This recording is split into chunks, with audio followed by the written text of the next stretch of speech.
Good afternoon, everybody, and welcome to the John Mendola Show here. Joining us right now is the head football coach, Maritime, Anthony Trotta, Old Forge guy, Wilkes guy, Union College guy, and now Maritime.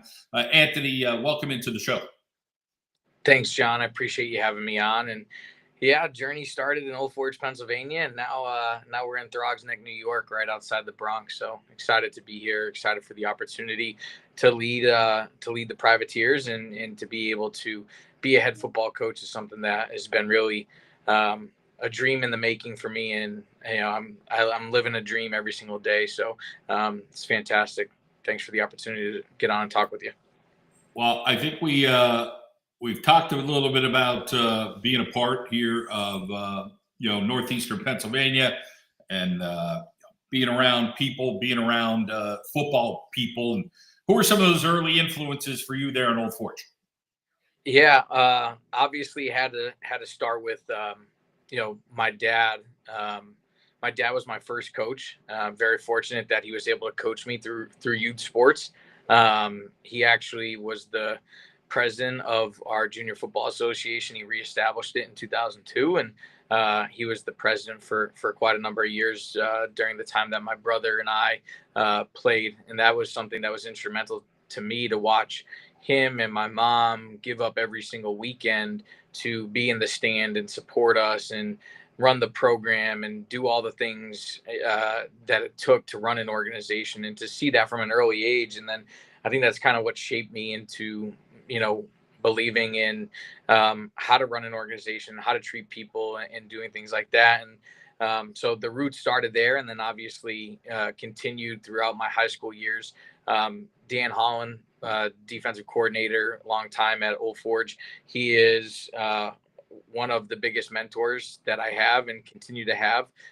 He is someone that at the end of the day, I know he treated us fairly as players, but he instilled in us the values of hard work, discipline, all the things you need to be successful. And obviously he had a lot of success on the field and as a coordinator. But his mentorship is something that I still lean on today. And having Coach Shu back to lead us, lead the program, I think that they were all examples. And then guys like Steve Armale, who never coached me, but was a big influence on my life. Very close with him and the family and the Armale family and the relationship we've had. Able to lean on guys like that were very successful in the coaching world. And then going to college, I just fell in love. I always knew I wanted to be a teacher and a coach.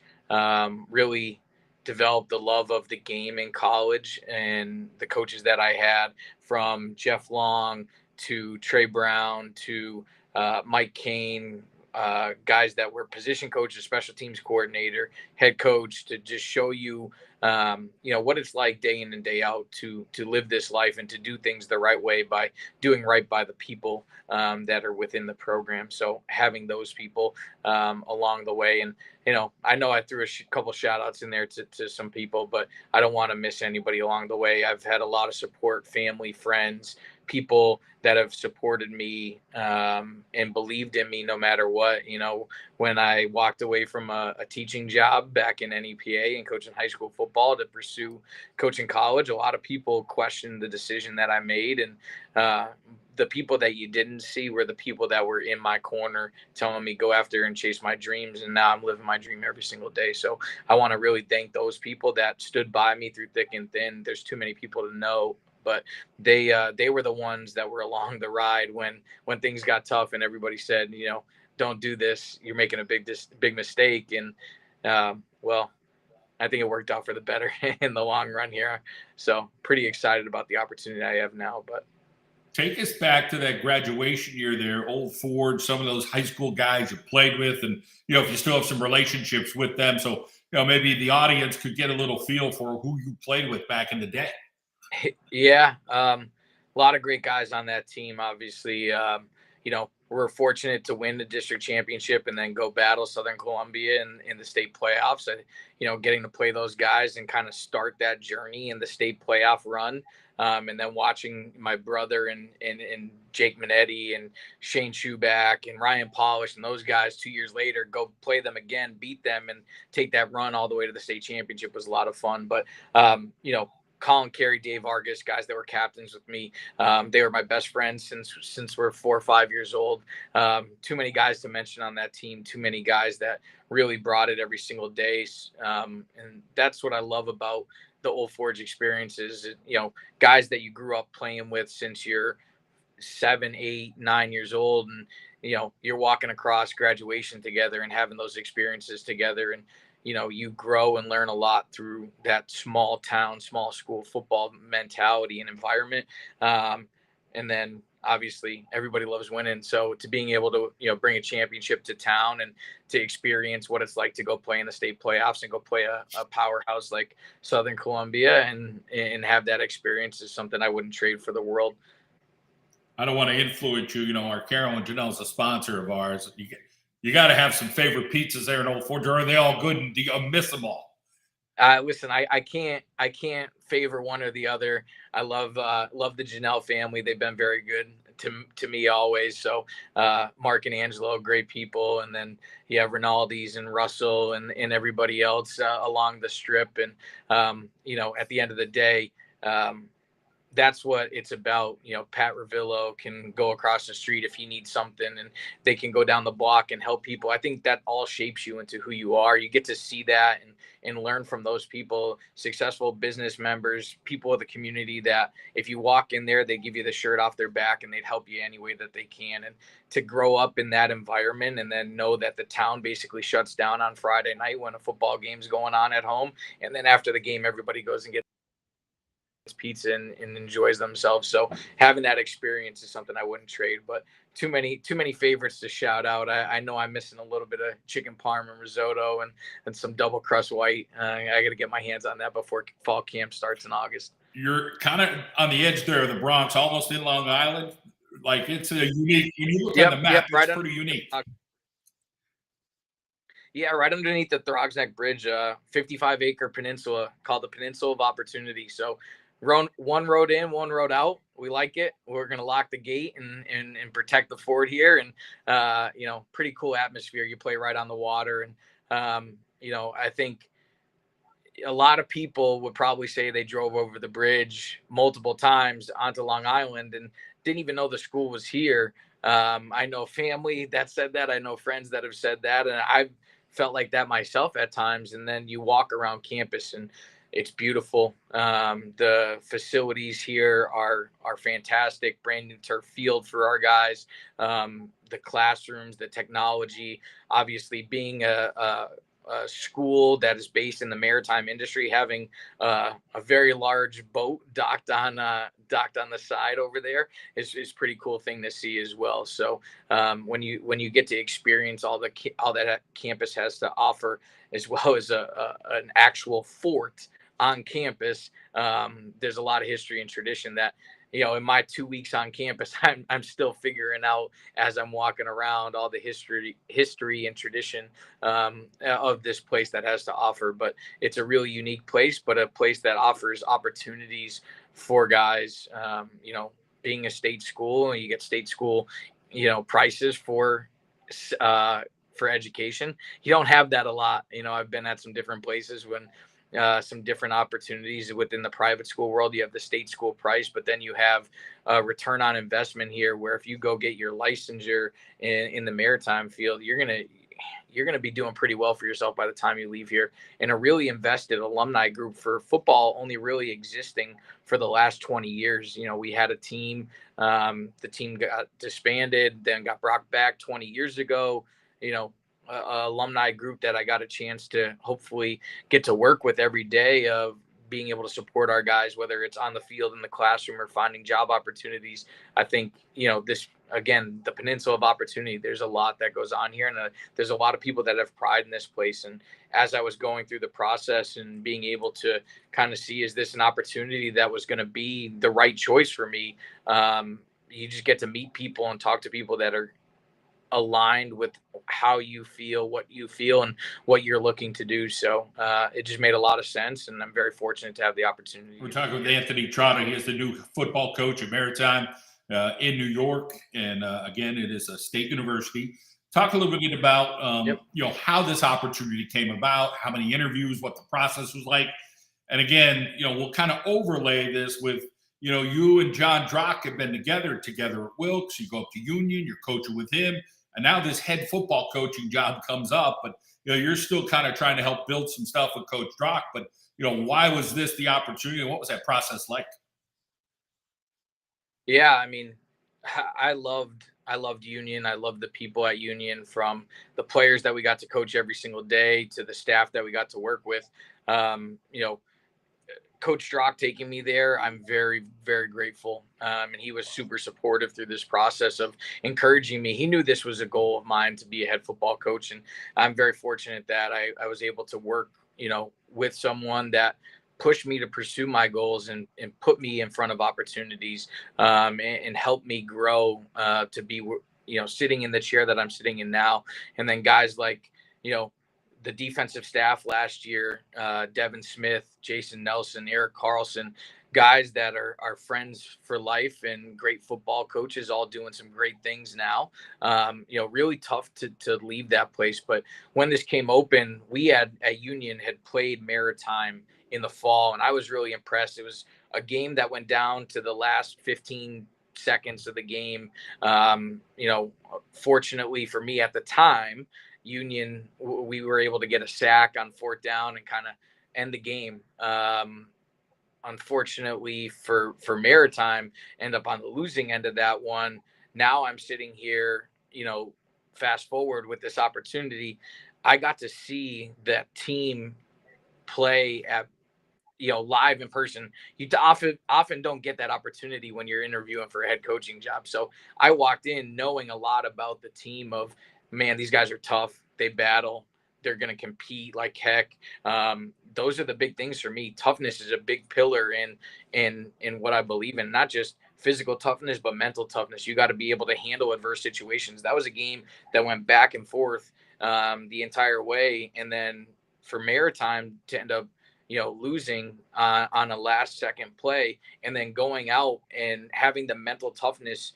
You got to give the staff and the players a lot of credit to have the mental toughness to grow, and to keep moving forward, and then go win finish the season with 8 wins, win a bowl game for the first time in school history. Like, those things are impressive. And when the opportunity came about, I was super excited to kind of learn more about the institution. You learn more about the institution, then you have conversations with people, and being able to talk to our athletic director, Jamel Ramsey, and then, President Admiral John O'Con, and listen for their vision of what this place can be.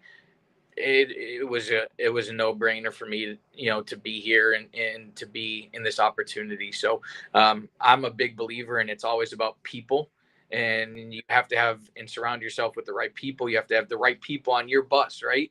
And then you develop processes, and that's where the outcomes can come from. So that was kind of the process for me. Obviously, the more and deeper conversations I had throughout the process, the more you learn about this place, and the excitement just builded. And now I'm here walking around campus, and it's getting even more exciting as we creep on to August now. We all have goals, and sometimes we exceed them, sometimes we fall a little short. How old are you now, Anthony? And what was that goal of, hey, I want to be a college football head coach by this age? Yeah. When I guess to start, I'll be 32 in the fall. So, to be on the younger side, to get a head coaching opportunity at the collegiate level, that's something that, was a goal of mine always. Like, when I decided to leave Riverside, where I was coaching and teaching at the time, and pursue coaching college football this whole time, it was always a goal to be sitting in the chair that I'm in now. And I think I took experiences and job opportunities to be able to learn and grow and develop, and to put me in position to have the opportunity that I do right now. It wasn't always the easiest path, but it was my path. And that's all I kept telling myself. Coaching college football, you have to be willing to break in, essentially, and show that you can get yourself in position, to have these opportunities, and then to be able to do that, and to break through, and then to be able to climb from special teams coordinator to recruiting coordinator to defensive coordinator to all the tracks that put me in this position. I think very fortunate about the opportunity that I have in front of me. Not that we want to have limiting beliefs, but you tend to see more offensive people become head coaches. You've kind of been on that defensive side of the ball. What do you think kind of put you over the top as far as whether it was leadership or, hey, they want to start with a good defense? And again, they had a successful season last year, but what were some of the things you think that maybe just said, hey, let's give this young guy a shot? He's got great energy or what have you. Yeah, I think, naturally, I think I'm a natural leader. I've always kind of felt that I've had that and bring that to the table. I think that's one of my strong suits. That's something that I really believe in, is I can, lead a group of men and stand up in front of a group and be able to get them to buy into the belief that we have as a team and an organization, and to all be moving in the same direction. So I think that shined throughout the process. But I think that was the best part about me as a candidate is I've been a defensive coordinator, but I've also coached offense. I've coordinated special teams. So I have experience. And one of the big things that I bring to the table, and I brought this up in the interview process, was I can coach every single player on our roster because I've done it all, right? And having those experiences, like I said, not an easy path, not a traditional path. Sometimes people tend to stay in their lane, but the best thing I was able to do was take a job on the offensive side of the ball and really do that and see how that went and be able to experience that. And then obviously the special teams role, huge phase of the game, and having that opportunity to be in a specs role and be a specs coordinator, I think that was really unique as well. So many things to do before the start of a season. Now you're the head football coach. You kind of know this. You have the checklist. You do what you're supposed to do. Yeah. You're learning a little bit more. Okay. You're going to probably sink your teeth in and try to get some kids here out of northeastern Pennsylvania at some point, when that recruiting season comes up. And how about the majors there at Maritime? Are many of them geared towards some of the things with Maritime, or is there a variety of things? There's a decent variety of things. I think the biggest is the engineering field and the international trade field, and things to do with the maritime industry. Right, it's a maritime school. It was the first maritime school in the United States. Been around a long time. The motto of campus is first and foremost. So when you're the first, you got to be able to hang your hat on some things, and that world I think is a very unique world. Obviously, Northeast PA a little bit landlocked, but if we, this is the recruiting pitch to the guys out there. If you want to be on the water, you want to be in the maritime industry, we're the spot for you to start looking, and then we can go on and have conversations from there. But realistically, within who we're looking for, tough guys who love the game of football, who want to be high character individuals. Like, that's what this place is. The motto of the institution: loyalty, valor, and leadership. I think, number one, as a football coach, those are three great things. But as an institution, you're looking for students that believe in those three things. That is what this place is making. And it's not just the maritime world in the private sense. We have people who go and serve the country and do a lot of really good things. It's just a great opportunity, and it's really unique to every single person here on what track they want to take, whether it's the regimental side of things or it's the traditional track. There's plenty of options here for everyone, but really we really lean into the engineering field, and that's what a lot of our students are on the football program right now. And talking with a lot of my friends in the Division III athletic programs, they're saying a lot of times there's 180 to 200 candidates per head coaching job, whether it's basketball or football or wrestling. So, I'm sure those numbers are probably comparable. Anthony, congratulations on getting the gig. Maritime, lucky to have you. And we hope we can catch up with you again, maybe in the fall during the season. Thanks, John. I appreciate it. And anytime you want to talk, I'm always open for it, and appreciate what you do for the sport and for local sports in Northeast Pennsylvania. I remember during my time at Old Forge jumping on with you at one point in time, and come full circle now, sitting in the head coaching chair at SUNY Maritime College here in Throgs Neck, New York, and it's a great experience. Thank you again for your time, and thanks for having me on. A young 32-year-old Anthony Trotta, now the head football coach at Maritime. everybody here in Northeastern Pennsylvania, root for you. Go get them. All right. Thanks, John.